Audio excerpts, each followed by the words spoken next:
সেজন্য 600 মিলি কেমিক্যাল দেওয়া হলো, মানে 6 কেজি বাবল দেওয়া হবে। কেমিক্যালের পরে এখন সিমেন্ট দেওয়া হচ্ছে।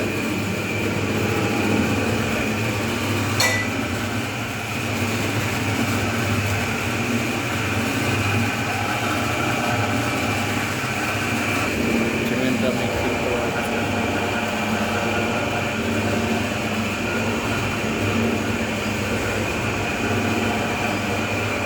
এখন বাবল দেওয়া হচ্ছে, বক্সিটের বাবলগুলো। 6 কেজি বাবলের জন্য 2 কেজি সিমেন্ট ব্যবহার করতে হয়।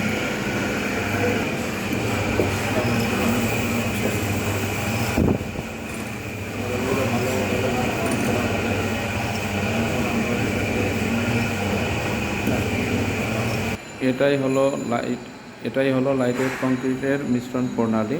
এভাবেই করার পরে ছাদে ঢেলে সুন্দর মতো পাট্টা দিয়ে ফিনিশিং দিতে হয়।